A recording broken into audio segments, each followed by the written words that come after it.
Exodo Kapitulo 8. Ang ikalawang salot, mga Pulaka. At sinalita ng Panginoon kay Moises, pasukin mo si Faraon at sabihin mo sa kanya, ganito ang sabi ng Panginoon, tulutan mong yumaon ang aking bayan, upang ako'y mapaglangkuran nila. At kung ayaw mo silang payaunan, ay narito, aking sasalutin ng mga Pulaka ang inyong buong lupain.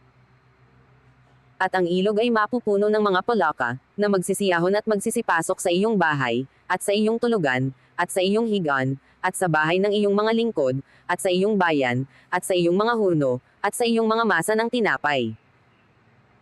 At kapwa aakyatin ng mga Pulaka ikaw at ang iyong bayan, at lahat ng iyong mga lingkod.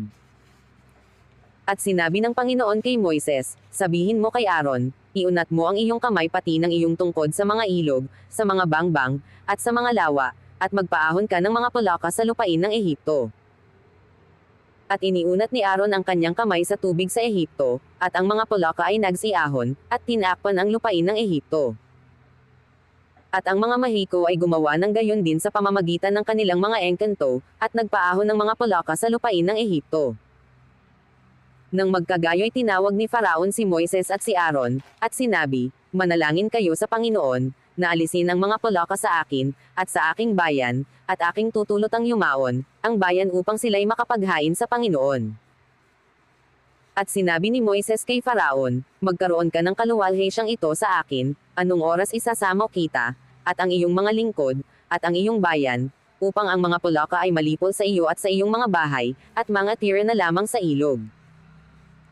At kanyang sinabi, sa kinabukasan, at sinabi ni Moises, mangyayari ayon sa iyong salita, upang iyong maalaman na walang gaya ng Panginoon naming Diyos.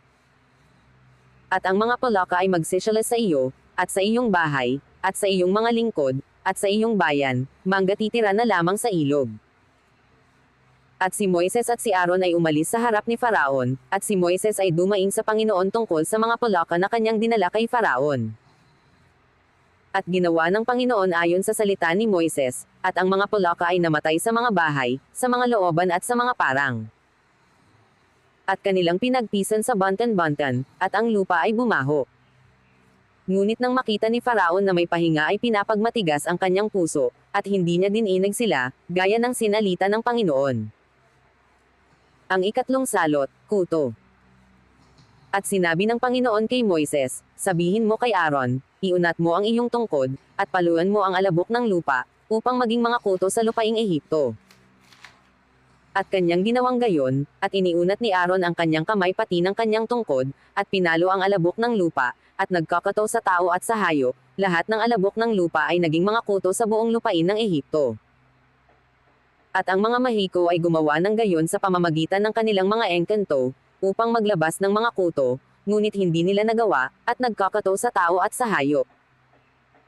Nang magkagayo'y sinabi ng mga Mahiko kay Faraon, ito'y daliri ng Diyos, at ang puso ni Faraon ay nagmatigas, at hindi niya dininig sila, gaya ng sinalita ng Panginoon. Ang ikaapat na salot, mga langaw. At sinabi ng Panginoon kay Moises, bumangon kang maaga sa kinaumagahan, at tumayo ka sa harap ni Faraon, narito, siya'y paa sa tubig, at sabihin mo sa kanya, ganito ang sabi ng Panginoon, payaunan mo ang aking bayan upang sila'y makapaglingkod sa akin. Saka kung hindi mo payayaunan ang aking bayan ay magsusugo ako ng pulupulutong na langaw sa iyo, at sa iyong mga lingkod, at sa iyong bayan, at sa loob ng iyong mga bahay, at ang mga bahay ng mga Egyptyo ay mapupuno ng pulupulutong na langaw, at gayon din ang lupa na kinaroroonan nila.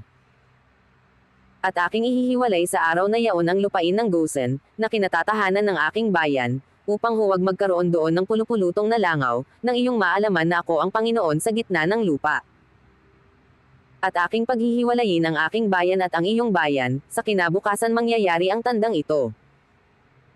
At ginawang gayon ng Panginoon, at nagsipasok ang mga makapal na pulupulutong na langaw sa bahay ni Faraon, at sa bahay ng kanyang mga lingkod, at sa buong lupain ng Ehipto ay nasisira ang lupa dahil sa mga pulupulutong na langaw.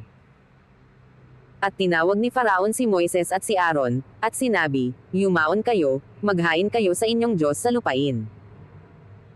At sinabi ni Moises, hindi marapat na aming gawing ganyan, sapagkat aming ihahain ang mga kasuklam-suklam ng mga Egyptyo, sa Panginoon naming Diyos, narito, Ihahain ba namin ang kasuklam-suklam ng mga Egyptyo sa harap ng kanilang mga mata at di ba nila kami babatuhin? Kami ay yayaong 3 araw na maglalakbay sa ilang, at maghahain sa Panginoon naming Diyos, ayon sa kanyang iniutos sa amin. At sinabi ni Faraon, aking payayaunan kayo upang kayo'y makapaghain sa Panginoon ninyong Diyos sa ilang, huwag lamang kayong pakakalayo, tuloy ay daing ninyo ako. At sinabi ni Moises, narito iiwan kita, at aking idadalangin sa Panginoon, na ang mga pulupulutong na langaw ay magsialis bukas kay Faraon, sa kanyang mga lingkod, at sa kanyang bayan, ngunit huwag nang magdaya pa si Faraon, na huwag na di payaunan ang bayan, upang maghain sa Panginoon. At iniwan ni Moises si Faraon, at nanalangin sa Panginoon. At ginawa ng Panginoon ang ayon sa salita ni Moises, at inialis niya ang mga pulupulutong na langaw kay Faraon, sa kanyang mga lingkod, at sa kanyang bayan, na walang natira kahit isa. At pinapagmatigas ding muli ni Faraon ang kanyang puso at hindi pinayaon ang bayan.